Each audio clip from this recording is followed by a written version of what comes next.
الحمد لله الذي نحمده ونستعينه ونستغفره ونعوذ بالله من شرور أنفسنا ومن سيئات أعمالنا من يهده الله فلا مضل له ومن يضلله فلا هادي له أشهد أن لا إله إلا الله وحده لا شريك له الملك العلام شهادة ننال بها سعادة في الدنيا والأخرى وأشهد أن سيدنا ونبينا محمدا عبده ورسوله اللهم صل على سيدنا محمد وعلى آله وأصحابه الأخيار وأصحابه الأطهار أما بعد فيا أيها الناس اتقوا الله حق تقاته ولا تموتن إلا وأنتم مسلمون وقال تعالى يا أيها الناس إنا خلقناكم من نفس واحدة وخلق منها زوجها وبث منهما رجالا كثيرا ونساء واتقوا الله الذي تساءلون به والأرحام إن الله كان عليكم رقيبا وقال النبي صلى الله عليه وسلم خير الناس أنفعهم للناس صدق الله العظيم وصدق رسول النبي الكريم. Sidang Jum'ah rahimakumullah, pada kesempatan yang berbahagia ini perkenankanlah kami mengajak kepada seluruh hadirin, wabil khusus kepada diri kami pribadi, marilah bersama-sama kita tingkatkan iman dan takwa kita hanya kepada Allah Subhanahu wa ta'ala dengan mengerjakan perintahnya semaksimal mungkin dan sekuat tenaga menjauhi apa yang sudah dilarang oleh Allah Subhanahu wa ta'ala, sembari mengisi sisa waktu yang diberikan oleh Allah Ta'ala ini dengan hasanah Islamiyah, dengan kegiatan-kegiatan yang bernilai pahala di sisi Allah Subhanahu wa ta'ala. Maka sudah seyogyanya apabila kita turun daripada rumah kita untuk bekerja mencari nafkah di jalan Allah Subhanahu wa ta'ala, hendaknya kita niatkan untuk beribadah di jalan Allah Subhanahu wa ta'ala, agar setiap lelah dan letih kita, tetesan keringat dan perjuangan kita itu dinilai ibadah oleh Allah Subhanahu wa ta'ala. Karena setiap apapun yang kita kerjakan di muka bumi ini akan selalu diawasi dan dimintai pertanggungjawaban oleh Allah Subhanahu wa ta'ala. Sidang Jum'ah rahimakumullah, baginda Muhammad Rasulullah sallallahu alaihi wasallam pernah bersabda, khairun nas anfa'uhum linnas, sebaik-baik manusia di antaramu adalah yang paling banyak manfaatnya bagi orang lain. Hadis riwayat Imam Al-Khudai dari Jabir bin Abdullah Al-Bajali.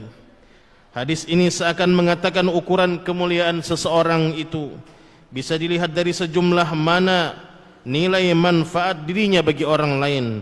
Semakin bermanfaat ia di tengah-tengah masyarakat, maka semakin tinggi derajat seseorang. Dan sebaliknya, apabila kemuliaan seorang itu menurun, ditandai dengan dia tidak mempunyai nilai manfaat bagi orang-orang di sekitarnya, atau bahkan justru menjadi beban bagi yang lainnya. Karena itulah Islam menekankan agar setiap muslim itu bekerja sehingga bisa menghidupi dirinya sendiri dan tidak menjadi beban bagi orang lain. Suatu hari baginda Muhammad Rasulullah sallallahu alaihi wasallam melihat tangan sahabatnya yang bernama Sa'ad bin Mu'adz Al-Ansari. Tangan sahabatnya ini dalam keadaan melepuh. Lalu baginda Muhammad Rasulullah sallallahu alaihi wasallam kemudian bertanya kepada sahabatnya yang bernama Sa'ad bin Mu'adz, "Ya Sa'ad, kenapakah tanganmu itu melepuh? Apa gerangan sebabnya?" Maka kemudian Sa'ad bin Mu'adz menyatakan, "Aku baru saja selesai bekerja ya Rasulullah untuk mencari nafkah bagi keluargaku." Mendengar jawaban Sa'ad itu, lalu baginda Muhammad Rasulullah sallallahu alaihi wasallam dengan spontan mengambil tangan, meraih tangan sahabatnya ini yang bernama Mu'adz, lalu kemudian menciumnya. Hal ini menunjukkan kepada kita bahwa bekerja keras itu merupakan pekerjaan terhormat lagi mulia, terlebih bila pekerjaan yang kita gunakan itu untuk mencari nafkah demi keluarga kita. Islam dengan tegas menyatakan bahwa bekerja mendapatkan pahala karena ia merupakan kewajiban atau fardu. Dalam kaidah fikih, orang yang menjalankan kewajiban akan mendapatkan pahala, sedangkan mereka yang meninggalkan akan terkena dosa. Tentang kewajiban bekerja, baginda Muhammad Rasulullah sallallahu alaihi wasallam bersabda, "Talabu kasbil halali faridatun ba'dal faridah." Artinya, mencari rezeki yang halal itu adalah wajib sesudah menunaikan yang fardu seperti salat, puasa dan lain sebagainya. Sidang Jumat rahimakumullah, dalam Islam bekerja bukan sekedar memenuhi kebutuhan perut, tapi juga untuk memelihara harga diri dan martabat kemanusiaan yang seharusnya dijunjung tinggi. Rasulullah sallallahu alaihi wasallam sangat menghargai orang yang bekerja dengan tangannya sendiri, sebagaimana yang dilakukan terhadap Sa'ad bin Mu'adz. Orang yang berusaha mendapatkan penghasilan dengan tangannya sendiri itu, baik untuk membiayai kebutuhannya ataupun kebutuhan anak dan istrinya, dikategorikan sebagai jihad fi sabilillah. Dalam hal ini yang harus tetap dijaga yaitu niatnya. Zubaid bin Harith al-Yami berkata, "Saya suka sekali bila mempunyai niat dalam segala hal, bahkan dalam makan, minum dan tidur, apalagi dalam bekerja. Tentunya lebih baik daripada makan, minum dan tidur dengan niat yang baik, yaitu untuk menafkahi keluarga, bukan sekedar untuk menjadi orang yang kaya."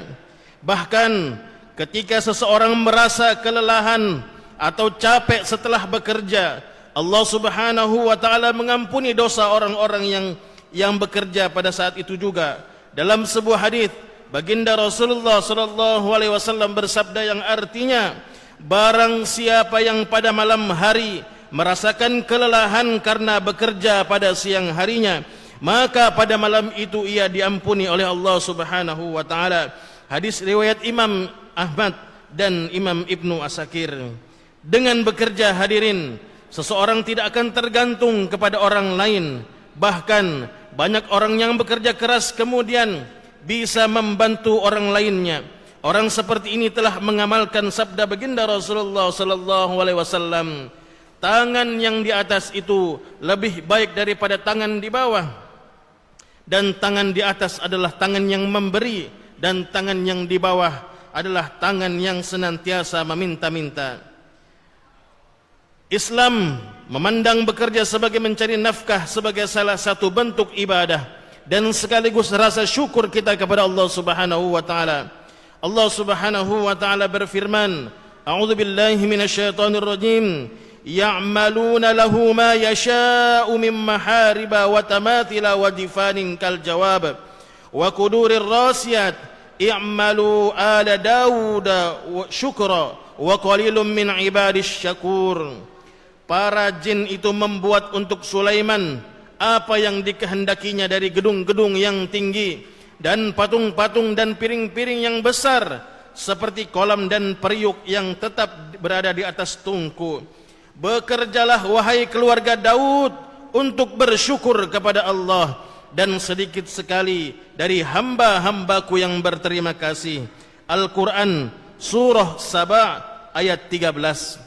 Sidang Jumat rahimakumullah, sebaliknya orang yang tidak bekerja ataupun malas, selain akan kehilangan martabat dan harga diri di hadapan dirinya sendiri, juga akan kehilangan harkat dan martabat di hadapan orang lain.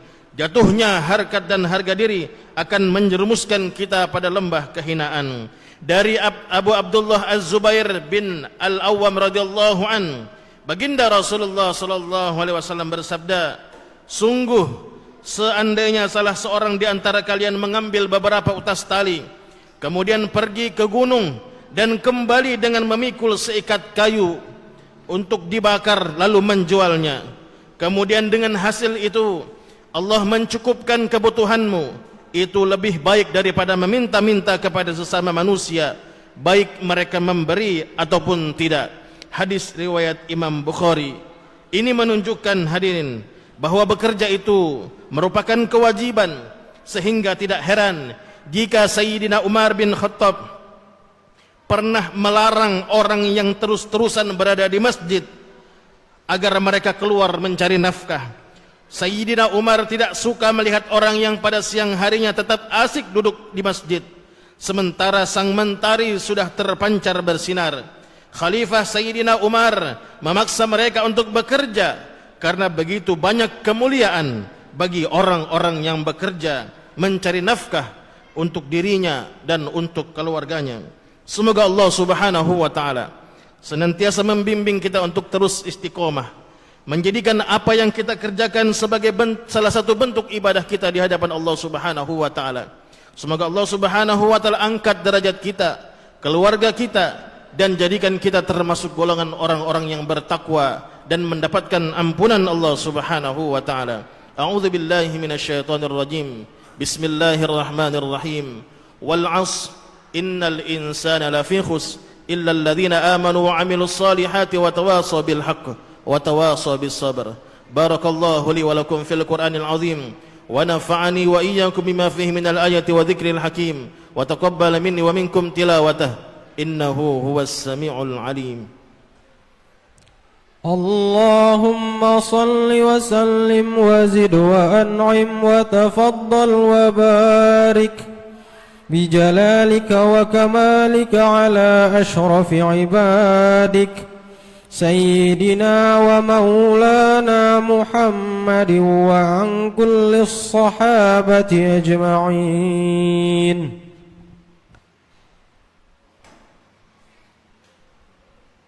Alhamdulillah hamdan katsiran kama amar. Ashhadu an la ilaha illallah wahdahu la syarika lah wa ashhadu anna sayyidana wa nabiyyana Muhammadan abduhu wa rasuluh.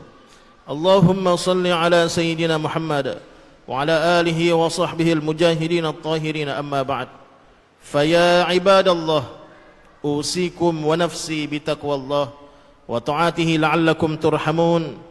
يا أيها الذين آمنوا اتقوا الله وقولوا قولا سديدا يصلح لكم أعمالكم ويغفر لكم ذنوبكم ومن يطع الله ورسوله فقد فاز فوزا عظيما.